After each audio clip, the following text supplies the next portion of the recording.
niya na hapon, in-invite na si Wogi to talk about the Patronatos record series na hali sa National Archives of the Philippines. So, importante ining record series na ini, lalo na kung nagre-reconstruct kita ning religious histories, ecclesiastical history, daw nga ni a little bit of civil history, itong Foundation of Towns, makakuha man kita ning insight hali digdi sa Patronatos. Ano? So, let's listen to Wogi's presentation, and then later if you have questions or any insights that we'd like to share, siguro we can share it to the plenary. So Wogs, let me now turn the virtual floor over to you.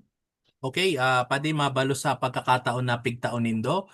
So, ngunyan, we will talk about the archival notes on the ecclesiastical history of the See of Cáceres.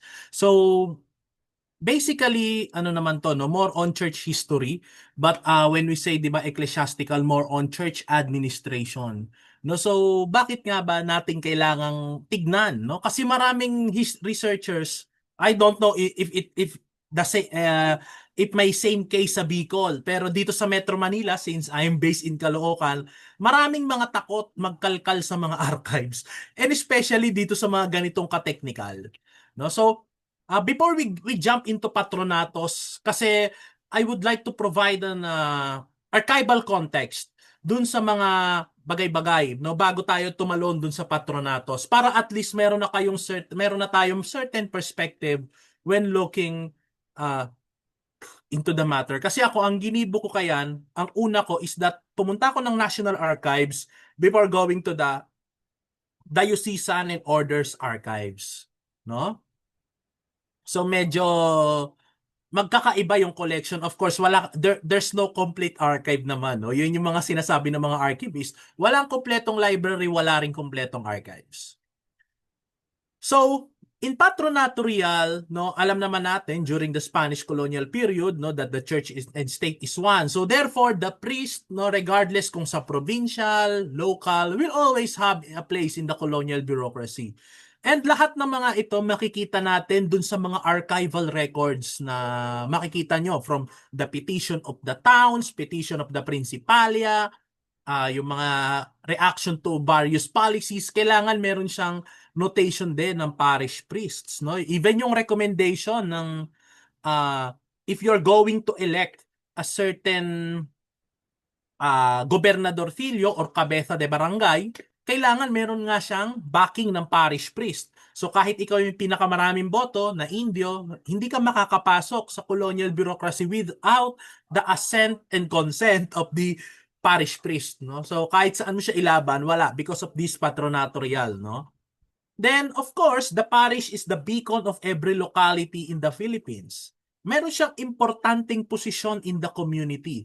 The problem is that, well, again, I'll speak in the case of Manila in some cases, na merong iba hindi nire-recognize ito.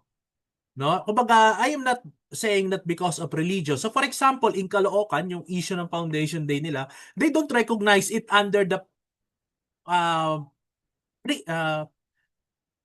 under the notion, no, or under the premise na it was done in the colonial period, hindi daw malaya yung mga taga-Caloocan no, so on and so forth. But, well, again, that's another topic, but yung hindi pag-recognize sa ecclesiastical aspect of local governance is a very problematic approach in working on local history. So kailangan talaga meron tayong familiarity of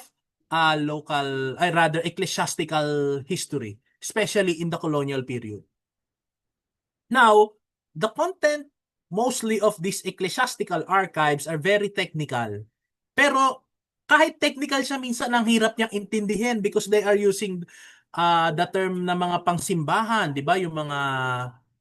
Ang mga na-encounter ko dyan usually is kung fiesta, yung mga liturgical calendar terms after this week of Ascension, ganon-ganon. May mga iba-ibang ano siya. So, medyo 'di ba? Medyo technical siya in terms of kung hindi tayo familiar sa terminologies ng Catholic Church, medyo mahirap. And besides, 'di ba yung parang may book of liturgy sila na nag-update in 1900s pero iba pa yon from the 1800s. And again, before 1849, 'di ba? Iba rin yung kalendaryo noon, no? So parang lahat ng kung ang foundation ng isang bayan ay for example January 1, after 1850 magiging January 2 siya kasi nag-adjust ng isang araw yung calendar ng 1849, 'di ba? So may mga ganong nag-standardize na yung calendar. Oh, yeah, something dun sa pagitan ng 1845 to 1850, dun nagkaroon ng change of calendar. So lahat mag-a-adjust ng one day. But regardless, importanteng malaman din natin yung laman ng ecclesiastical archives kasi sobrang applicable nila in the local setting at nandun din yung consent ng mga locality, no, based dun sa mga documents. So there are several levels of research in working on local and ecclesiastical history. So you have of course the lowest level would be the parish archives.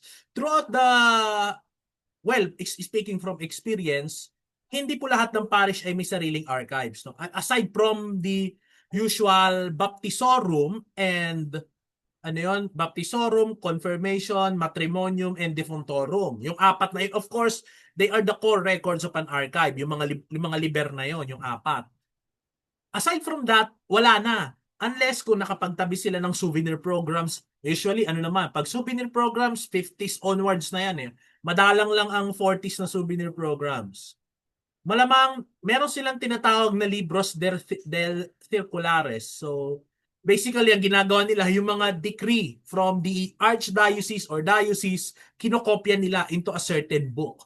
So I don't know kung may mga parishes in Bicol that has the case, but in Caloocan we have Caloocan, Malabon, and Navotas, the libros del circulares. So the orders from Arcam are being transmitted to the parish, tapos yung kopyador or eskribano in the parish will copy it by hand, then isaano sa ibang parish, ibibigay sa nearest parish na wala pang copy. So may mga ganong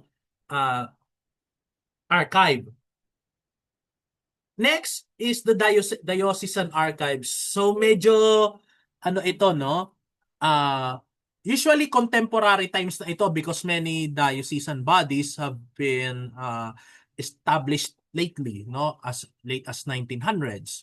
Pero kung karamihan na nito, kung maghahanap tayo ng mga colonial period, would be the Archdiocesan Archives. No, you have the Lipa, no? Kasi 1910, the Archdiocese of Haro, but I'm not sure even kung may Cebu, may archives din sila. Pero ang sure ako na throughout the Philippines na may tatlong archives would be the Archdiocese of San Fernando in Pampanga. No, they have an baptisorum in Apalit na singlaki ng singlaki halos ng isang tablet, iPad tablet, no? It was a baptisorum in 1590. Then makikita nyo yung mga parokya, no, puro mga records ng mga parishes in Pampanga. So yun. We also have the Archdiocese of Nueva Segovia archives. Pero ang alam ko puro to cargo e-data. So minsan may mga dioceses and parishes na nakakapagtago ng cargo e-data. So yun yung kita and assets ng isang parish, no, yung cargo e-data.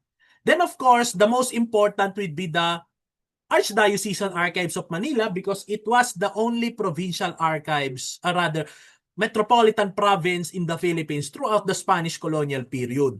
So marami pong records sa ARCAM that concern several diocesan bodies and even other archdiocesan bodies throughout the country. So nung nagre-research ako for Agos sa Diocese of Caloocan, ito yung pinakang ginamit namin, no? Later on discuss natin. Then, the provincial archives, which is of the religious order. So, ang napuntahan kong provincial archives are Recoletos, Franciscans, yung Dominicans and Augustinians hindi pa. But normally, yung mga minsan may copy sila ng mga decrees doon sa mga books nila, sa mga files nila. Then, of course, the National Archives. And then, kung gusto pa nating lumalim, you go to Archivo General de la Nación in Mexico. Then the Orders Archives in Spain. So kung sa Franciscans, Afyo. Valladolid kung Augustinians. And then, I don't think meron sa Spain ng Jesuits kasi direkta sila sa Roma. No, because there's a central archives of every religious order in Vatican. So ang nakita ko lang na collection of course is the Vatican, the RC, Archivo Romanum Societatis Jesu. Because Father de la Costa microfilmed 3 bundles from that collection. Nasa Ateneo siya ngayon. So kung may mga Jesuit related kayo na colonial period, you go to the microfilm section of Ateneo. Then of course, in Spain, the Archivo General de Indias o Archivo Histórico Nacional, no? And the Vatican Secret Archives. Ngayon, sa case ng Cáceres, no, you have the Archdiocese of Cáceres, and meron ding mga records on Nueva Cáceres na nasa Manila. No, halimbawa yung mga planes de almas, statistical, may mga oficios, no, later on didiscuss kung ano yung mga terms na yon. May mga decrees from Archdiocese of Manila na related sa Cáceres, so on and so forth, diba? Sa OFM, meron din, no? Or kahit dun sa AFIO or Archivo Franciscano Ibero-Oriental, meron din naman silang collection, no? Pero do not expect much, no? Do not expect much. Yun lang masasabi ko. Then, of course, later on, di-discuss natin the National Archives of the Philippines. Tapos yung 4 na international archives na sinabi ko, yung Mexican Archives, the Vatican Archives, Orders Archives in Spain, isa lang naman ang gumawa niya sa sede ng Cáceres. Of course, that would be Domingo Abella, di ba? So, microfilm na yata sa Ateneo yung karamihan ng collection niya. Yung iba, some of them are microfilmed. Some of them are in the Pardo de Tavera Special Collections, yung papers ni Dr. Abella. Pero ang problema, I think, is that hindi nakatalog yata yung ni Dr. Abella pagkamatay niya nung dinonate sa Ateneo. Pero merong certain part of the library that is, tawag dito, catalog. Doon sa likod ng microfilm, may makikita kayong may makikita kayo sa microfilm section na anong tawag dito? May makikita kayo sa microfilm section na card catalog cabinet. Tapos makikita nyo sa bawat cabinet doon, may mga titles. Makikita nyo sa ilalim may nakalagay Abella Collection. Nga lang, iisa-isahin nyo yung card catalog. How many drawers are there? I think 40 drawers yata yun. So, yun. Kaya eto lang naman isang practical tip. Kung magre-research na kayo sa archives at pag mabait yung archives, sulitin yung pagkakalkal and take note of everything. Pag mabait yung archivista, pero well, if another case, ano na lang, awa na lang. No? Kasi may ibang archives na gano'n na lang awa na lang. So regardless, the primacy of the archive should be always noted in working on historical research. Ang naalala ko dyan, yung professor ko, si Dr. Derry. No document, no history. Yan magsalita yun si Sir. Magkukuto kayo ng mga dokumento. Magkukuto daw tayo ng mga dokumento. Ganon.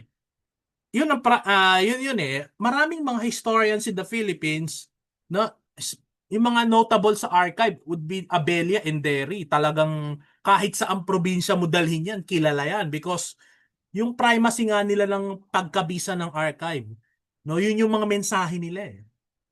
So basically ito yung ito yung mga challenge natin pag nagkakalkal tayo ng dokumento yan. Umiiyak na lang, minsan awa na lang pag di mabasa, 'di ba? Or hindi mahanap. No, so ano pa ba yung mga ecclesiastical archival institutions out there? So, bago yon, please take note of these administrative and ecclesiastical terms. Madalas makikita nyo dyan, officio and consulta. Well, I'm not very in Spanish, pero yung structure ng document na ito, puro siya petition, puro siya memoranda. So, for example, gusto naming itayo ang isang bayan. So, magiging siya, it's either officio or consulta. Then, aakyat yan. So, yung mga prinsipalya, aakyat siya sa parish priest. Then, sa parish priest, dalawa ang aakyatan yan. The religious order and the archdiocese. No? Diocese, then Archdiocese of Manila. Hindi po pwedeng ma-approve ang any petition nang walang approval ng Diocese of Manila. So, makikita nyo doon yung mga bureaucratic layers. And then, after Archdiocese of Manila, saka yan pupunta sa Governor General. No? Tatalo na kagad yan sa Governor General for approval. Bakit? Bakit nyo kailangan i-take note itong officio and consulta? Kasi po lahat ng detalye on a certain ecclesiastical policy change nandyan. Pati yung petition ng mga taong gustong ipabago yun nandyan. Saan nyo yung makikita usually? Sa piyesta. May mga bayan na nagre-request na magpapalit ng piyesta at nandyan yan sa officio at consulta. Later on, yung officio ng basud, ipapakita ko yung certain portions nung pagtatayo ng basud. So, kailan lang, kasi karamihan ng mga officio and consulta ay puro siya 1750 ang pinakamaaga. Then, ang titignan nyo, kung magkakalkal na kayo sa national, hindi to applicable sa National Archives, no? Pero, if you go, baka meron sa Cáceres, meron sa Arcibispado de Manila, meron din sa Recolex, alam ko meron sa Recoletos, and I think meron din sa Agustinos. Pero sa Franciscans wala. Libro del Gobierno Eclesiastico. So ano pong meron dito? Ito po yung compilation ng mga decrees ng mga nilalabas ng Provincial Order, Archdiocese of Manila, yon, or the diocese. So tatlo. Ngayon, pag may nakita kayong decree, eto lang yan, this is a general practical tip. Pag may nakita kayong decree, whether it is from the archdiocese, diocese, or even the governor general, lagi niyong i-assume na pag may decree, kasi lagi may compilation of decree, meron niyang officio and consulta na kaakibat. So behind the decree, meron siyang reason bakit nila pinasa yung decree. So ayan ang mga una niyong hahanapin, officio at consulta. The problem is these are the most technical parts or archival documents that you will have to parang it will take time to understand kasi may mga bukod sa paleographic skills, syempre yung mga you have to put it into context, 'di ba? So may mental exercises pa siya, no? Hindi naman yung literal na kasi alam niyo yung sakit nung iba, may makita lang no pangalan ng lugar, yun na yun. Without taking the context. So parang imbis na analysis yung gagawin, nagiging confirmation bias siya. No? So parang nakita nila, uy, may sinasabing pangalan ng lugar namin dito. Yun na yun. Which is mali. Dapat basahin yung buong archives. Buong archival document. And you have to know the context of the archive. So sa context ng NAP, these are the government archives. I-expect nyo na walang masyadong, di ba? Puro siya formal documents, di ba?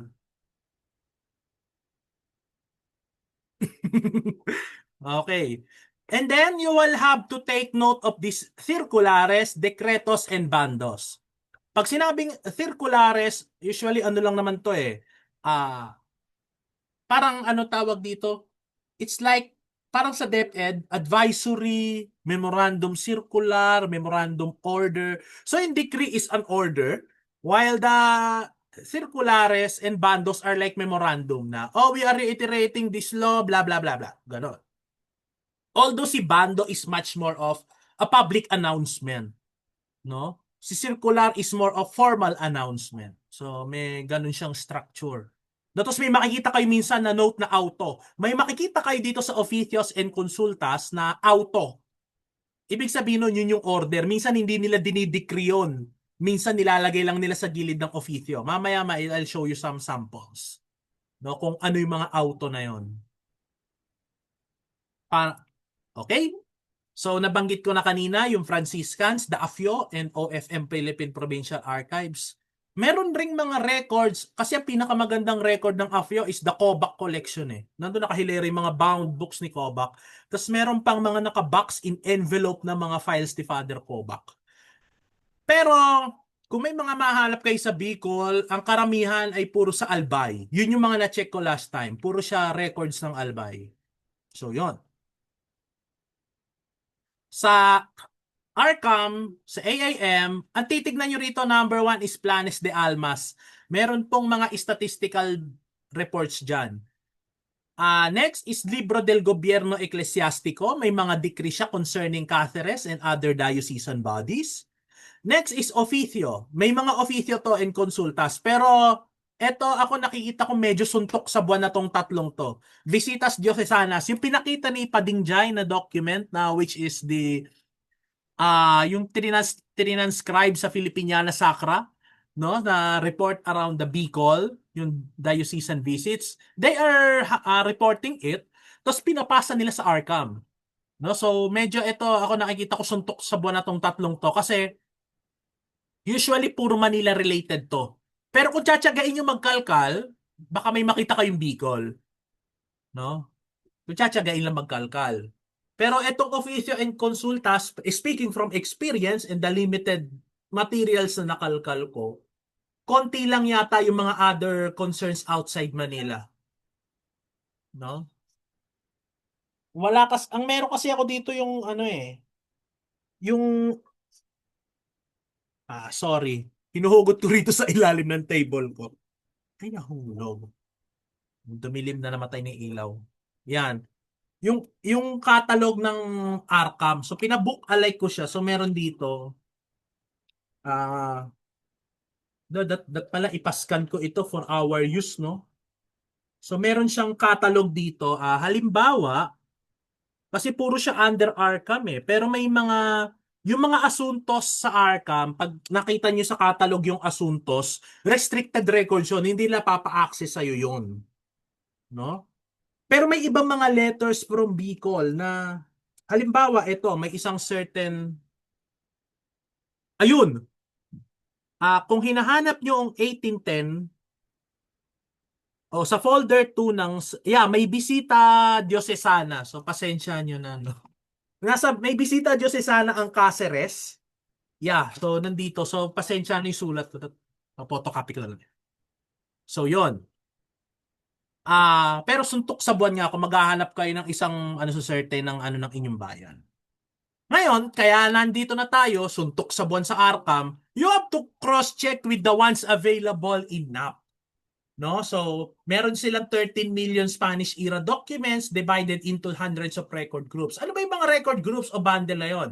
Ay, mga juegos prohibidos, erección de pueblos, patronatos, decretos, oficios, consultas. So, nandun lahat yon. Tapos yung mga may makikita din kayo dyan pag yung mga document siguro na kinalkal nila tapos nakalimutan nila kung saan ibabalik, nilagay nila varias provincias, Camarines Sur, Camarines Norte, ambos Camarines, Albay. So parang siguro hinila nila from a certain bundle tapos nakalimutan nilagay kasi halo-halo na yun. So the Patronatus bundles has a 171 bundles sa SDS1. And then, meron sa SDS2 na 11 bundles. No? Out of 180, medyo conflict ito, no? Yung Omnibus Catalog is an Excel file na hindi mo siya ma-access anywhere kundi nandun lang siya sa intranet ng NAP. No? So, meron diyang 75 bundles that are cataloged and indexed. So, according to the Excel file, pero dun sa digital catalog, yung may tinatawag silang catalog dyan na ACAT, ACAT. Ang nakalagay lang doon, out of 182, may 22 catalog bundles. So ganun siya, 'di ba? Parang doon pa lang magulo na eh. Ano ba susundin namin dito, 'di ba? So in short, wag na rin kayong umasa din sa catalog, dapat magkalkal kayo. Magkalkal tayo. So, kasi minsan may mga hindi sinasabi sa catalog. Well, catalog are meant to be guide, no? Kasi yung iba, pag wala sa catalog, tinatamad. Which is, hindi naman porke nakakatalog, that is the gospel truth on history, no? You have to check the archives. Yung iba kasi pag sinasabi mo na, pag walang catalog na, tinatamad na. Nakakainis, di ba? Minsan, may nagtatanong pag sinasabi ko, hindi na catalog, hindi tatama rin na. Kasi syempre, pag wala hinahanap nila, wala, di ba? So for example, sa case ng Caloocan, hindi lahat ng nahanap kong document ay catalog. Wala siya sa catalog. So anong ginawa ko? Dinagkalkal ako. Di may mga random akong nakalkal and some of them were unexpected documents. So baka sa mga bayan-bayan nyo, ganun din. No? And then, sa there's a total of 159 and 363 images sa NAP. Pero medyo ano ba? Kasama din kasi diyan yung mga ano nila eh. Anong tawag doon? Kasama yung minsan may mga blank page. Sinasama nila yun eh. May mga blank page na kasama diyan. So hindi lahat 'yon may laman. So in average, the NAP was able to preserve around 78,000 folios of documents. So pag folios means harap and likod. Kasi parang ginawa nila, kasi di ba sa Spain, for example, first page recto, first page verso. Di ba? First page front, first page back. Sa kanila ginawa 1A, 1B. No? Which is dapat recto verso dapat yon kasi yun yung standard in Spanish archives. Yun. Sa family search, no? Mamaya ipapakita ko sa inyo yung ano, wait. Hahanapin ko yung ilang file na papakita just to demonstrate examples.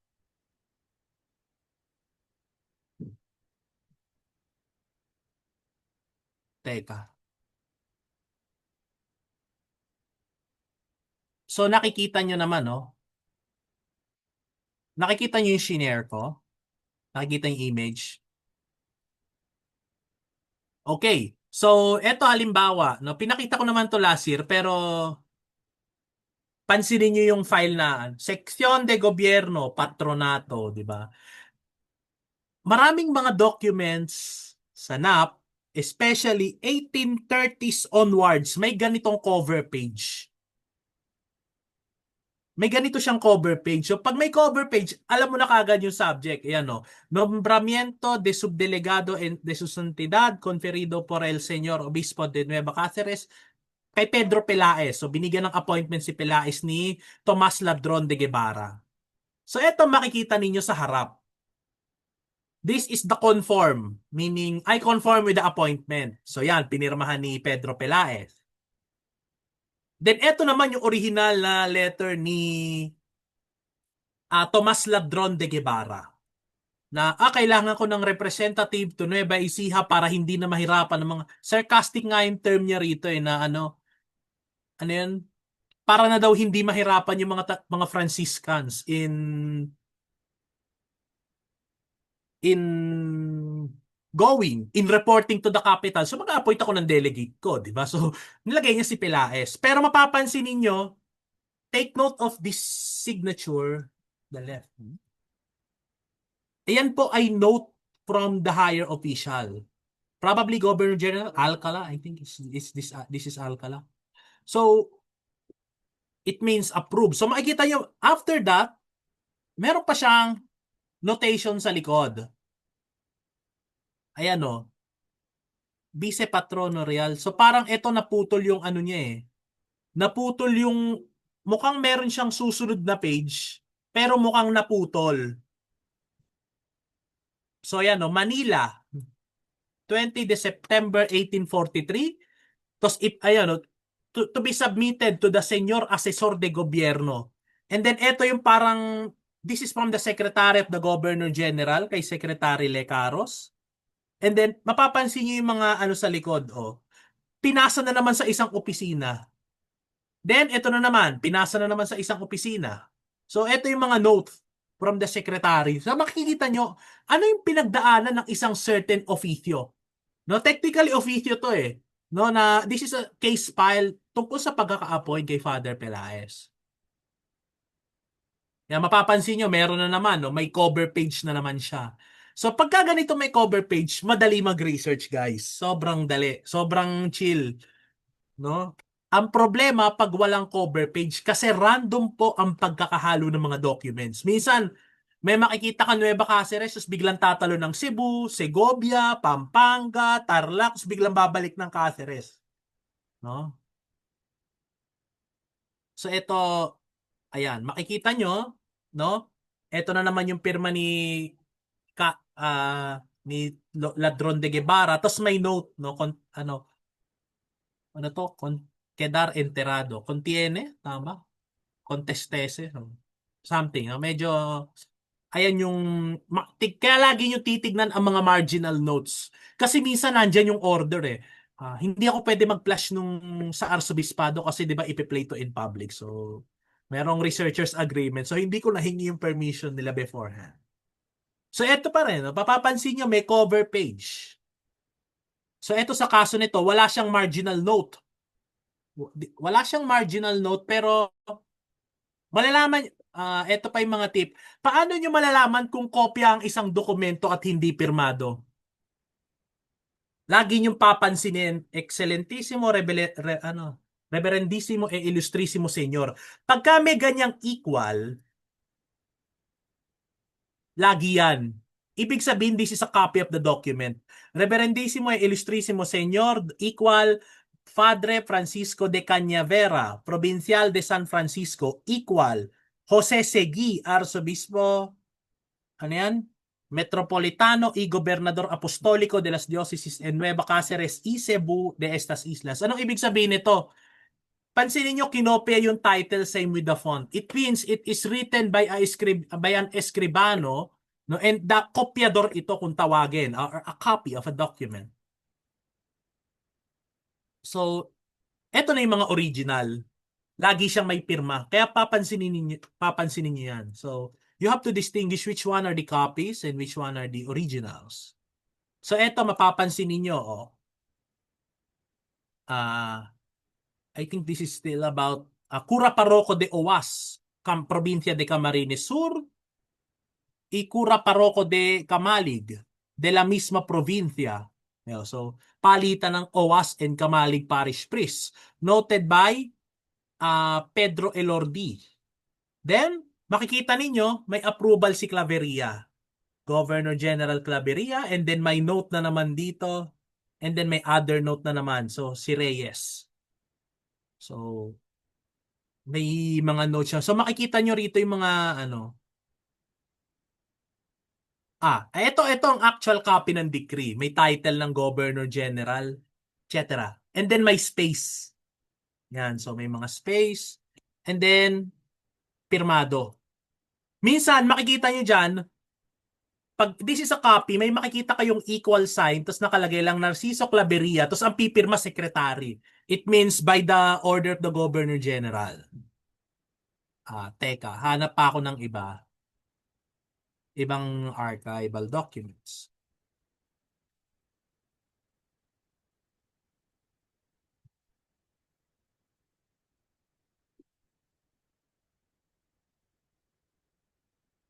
Ayun, eto na yung basud.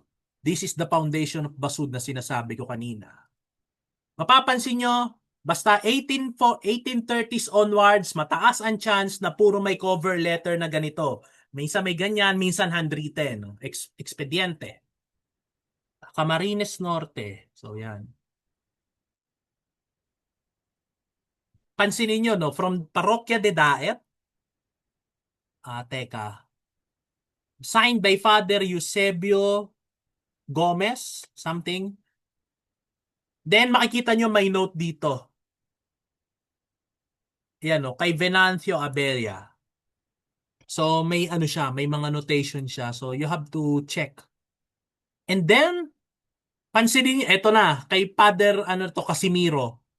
So yan, meron siya. Parang ano to, ano yon sa government, first endorsement, ganon, yung mga ganon. First endorsement, second endorsement. So ang dami niyang sabi. So yan. So ito yung mga reasons bakit kailangang humiwalay ng basud from daet. And then makikita nyo may notation na naman. Ayan o. Señor Gobernadorcillo yan, del pueblo de ano to? Y Comunidad de Principales de Pueblo de Basud. So yan, Comunidad to the Gobernadorcillo and Principalias of Basud. So mapapansin nyo, ito may logo siya ng Basud. So yung ano ni Bishop Casimiro Herrero, meron siyang notation pa ulit na sumunod. So ayan, ang dami niyang. And then ito na yung pumirma, yung mga Principalias ng Basud, Felipe Quiñones, Felipe, hindi ko naman ano yan. And then ito pa, yan, si Mariano. And then pag tignan nyo sa next page, may notation na naman. So makikita nyo, ibig sabihin yan, that's the proof na nagkakaroon ng palitan ng mga documents. No? So yan, for mandado, so ito, El Obispo, pero mukhang hindi yata siya sulat kamay, pero mukhang sekretary yung sumulat to. For the mandate o parang for the Archbishop, something like that. Teka, hanap pa ako ng... Kasi may iba dyan na mahihirap kalkalin eh. Halimbawa, may certain bundles na walang cover page. Kaya ang sakit niya sa ulo. Hanapin ko yung mga... Sorry, ang dami ko kasing pa. So ito, I think from this certain bundle. Teka. So from this certain bundle, ito galing to sa bundle na walang cover page. Ibig sabihin, lahat lang ng letter, nakakompile lang siya randomly, tapos bahala ka magkalkal. Ito ay nakita ko dahil kinalkal ko. Ito, ito pa di mga favorite mo. This is a letter about the establishment of the new town of Gainsa in Provincia de Camarines Sur. So this is the letter. Tapos nakasiksik siya dun sa ibang bundles, no? Na biglang Bicol, biglang Bicol, biglang Ilocos, biglang Tarlac, biglang Cebu, Islas Marianas, Carolinas, sus biglang patalon-talon yung mga content. So eto nakita ko lang nagain sa no in this was 1868. Ayan no, may notation. And then yeah, 21 de Marzo de 1868. Father Francisco Obispo de Nueva Cáceres. So ano na, after ng letter na yan, it's a matter of another town, no? Then last ko na to ipa-flash. Nahanap. Etong document na ito, hindi, galing rin to ng Patronatos. Halik man ini ng Patronatos. Eto nasa Patronatos din to. This is a copy of the circular from the Governor General. So parang ang nangyari, ang original document is basically it is a compilation of the decrees. Pero makikita ninyo, circular to the Archbishop of Manila, the bishops of Cáceres, Segovia, and Cebu about the royal order on January 29, 1821. So, wala, ito lang yung decree niyan. Akompanyado, this is about the Junta Economica de Industria. So, pag ano to yung related sa Sociedad de los Amigos de País. So, yan. Wala, after that, wala na. Ibang decree na naman. So, isi-share ko na nga sa inyo. So, nahanap ko. So, I was looking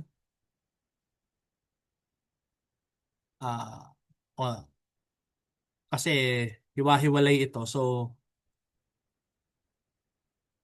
ang ginawa ko na lang is ni-note ko yung Patronatos, no? So this is from my personal notes na. Teka. Teka, stop share ko muna.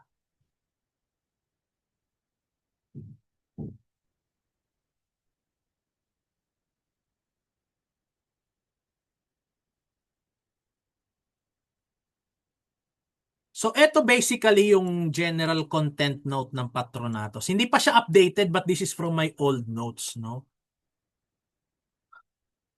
Ito ba yun? Hindi. This is a general content note. So, dino-double check ko pa yung iba kasi handwritten tapos tinype ko lang siya recently. Mapapansin ninyo yung ano ng year. For example, SDS number 2016 covers the years 1686 to 1897. Literal talaga na kahit anong taon yung nandyan, kahit anong lugar, indiscriminate yung pagkakabundle nila. No? So, papansin nyo yung mga note tungkol sa Leyte, biglang usapin ng Franciscanos, Recoletos. No? So, eto, hindi siya mabasa. Pero meron namang ibang mga bundles, for example, 2034, na puro siya sa agusan. So alam nyo na kung ano iiwasan. No? But eto, sa bundle 2030, Meron siyang puro decree. You have the page numbers concerning Nueva Cáceres. And then, saan pa ba yung may mga... Eto, 2048, may mga Bicol dito, but medyo hindi readable ang papel nito. So, may mga ninonote ako. I think etong 2043, may mga Bicol din ito. Pero, inano ko lang kasi, ano to eh, ito yung mga permits, no? Yung ibang mga pare, babalik ng Espanya, ganun, hingi sila permit. So, halo-halo yan. Ayun, eto naman, titulos inombramientos, ito yung mga appointments ng mga parish priests. So, ito yung mga nakita ko sa Caloocan. Pero putol na yan. So, parang yung first half niya is probably hindi nag-survive o nabasa or inanay, whatever. So, kalahati lang yung natira. Napapansin nyo, ito, biglang pagos. Ito, puro economic, ano na to, economic matters ng simbahan. Tapos ito, may Ilocos. Neto, tignan nyo, sa 2066, merong Batanes, biglang may talon ng Nueva Cáceres. So, mapapansin nyo yung mga geographic, ang tinignan ko lang dito yung mga location eh, instead of, ah, basta ito yung cover niya. Ang maganda naman dito, wala na kayong makikitang ibang taon outside of this bundle. Yan na yun. No? Then,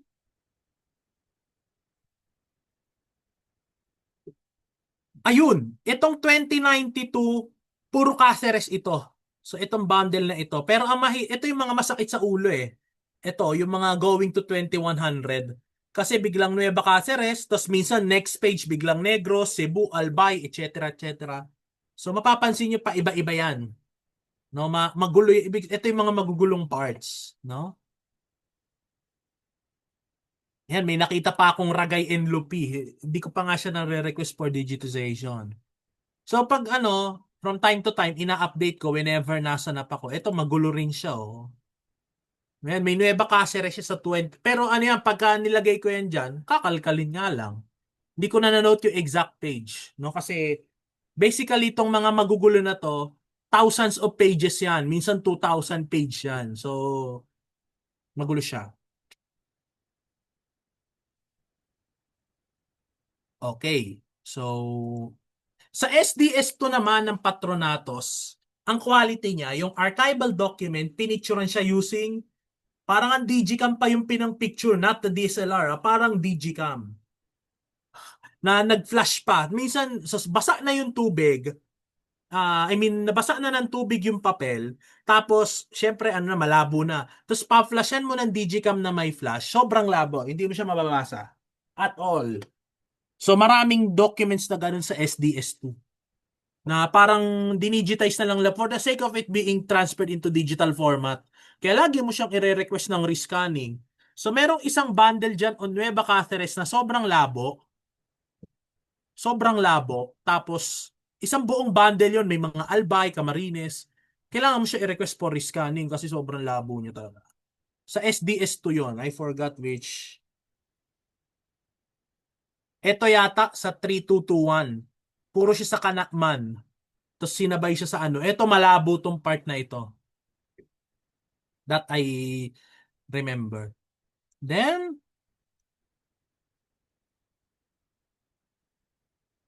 ano pa ba? So, going back dun sa aking slide. Mamaya i-demonstrate ko kasi magkaiba yung collection. So, ito yung Patronatos bundle. So, of course, may mga records from AAM and NAP. Pero hindi po lahat ay nasa family search. So, kailangan sadyain nyo pa rin yung iba. Pero ang maganda dito, yung mga nasa Arsobispado archives that is already in the family search, consistent ang cataloging. So kung paano kinatalog ng family search, that is still the same catalog in the Archdiocesan Archives of Manila until now. Then, dito lang tayo magkakaiba, no? Pag ginamit nyo yung NAP documents na nasa family search, kasi nag-iba po yung indexing nila. Nagbago sila nung 1950s, nagpalit sila nung 1970s, nagpalit sila nung 1980s to 1990s, tapos binago rin ulit nila ngayon. So merong iba na pag hinanap mo yung ligaho, the 1970s to 80s are legaho bound, yung mga ibang gawa. Probably, I think yun din yung naabutan nila Sir Derry, not the SDS. No, probably legaho. Numero de legaho yung mga citation. So hindi siya, may mga ibang legaho kasi na nalipat sa ibang SDS. So one legaho would mean from tens to hundreds of SDS, depende. No, so may mga SDS number siyang inassign niya. Magbubukas ako ng family search to demonstrate. Malaki po ang pinagkaiba nito. Teka. Kukuha ako ng isang sample.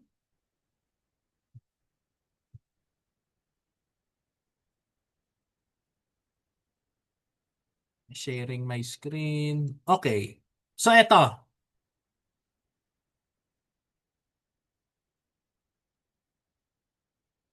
Bubukas ako ng ibang tab.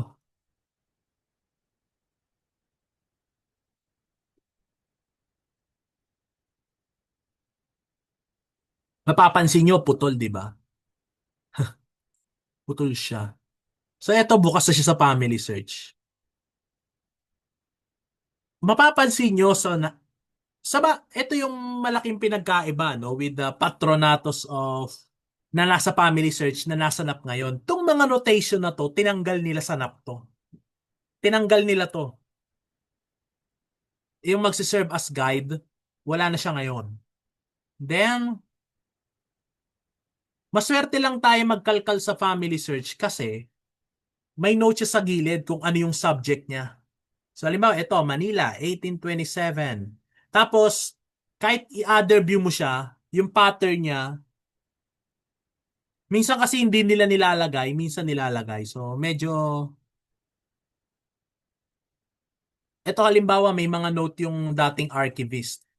1885 to 1886. So, ang hahanapin nyo sa family search ngayon sa Patronatos, ganyan. Kasi ibig sabihin, another topic na naman yun. At least somehow may guide. Ang problema, yung ganyan, tinanggal nila sa National Archives ngayon. Tapos, anong tawag dito? Meron pang iba na nandito sa same bundle na ito, pero iba na yung SDS. No? So, hindi ko na mga mahanap yung mga nandito yung mga pinakita ko. Kasi yung mga pinakita ko sa inyong colored, that's from NAP. Mapapansin nyo may iba-ibang page numbers yung mga bawat documents Dali. Papakita lang ako ng isang sample. Kasi nakakalito to pag magsa-site kayo. Sobrang nakakalito. Nakaka-stress siya actually. Pakita ko lang yung ibang... Hindi. So sa Nueva Cáceres,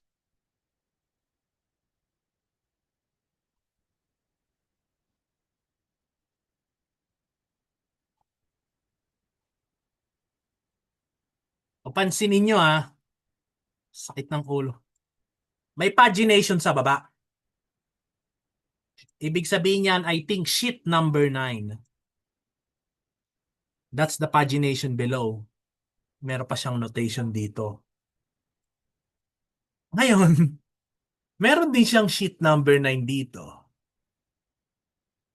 Tapos meron siyang number 1 sa gilid. O yan sheet number 10. Then number 2. Then sheet number 10 ulit. So anong susundin natin dito? Di ba? 11, sheet number 12, sheet number 13. Ayun, so makikita ninyo, no, dapat ito recto and verso o verso-reverso. So makikita ninyo, ito yung harap, 13, biglang paglikod, 13B. So ibig sabihin, folio number 13, recto, folio 13, verso. Pero sa NAP, ayun sa nasa family search, may mga documents na walang ganitong notation. Kaya minsan malilito ka kung anong page yung susundin nyo, especially if you're going to request for documents. So ito sheet number 50, then 51, 51B, yan mapapansin ninyo. 51 recto, 51 verso. Pero mapapansin nyo sa kabila, ito yung original paging niya talaga. This is the original order. So ibig sabihin makikita mong nagulugulo talaga siya.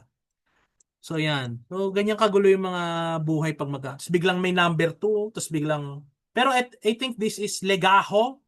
The original order, this is Legajo 26, Folio 22. So folio number 22.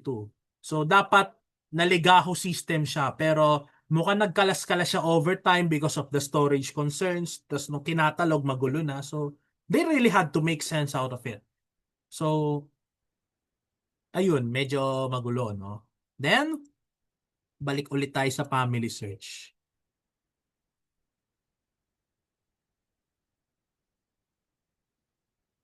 Hindi na mababasa yung mga ano rito eh. Hindi na mababasa yung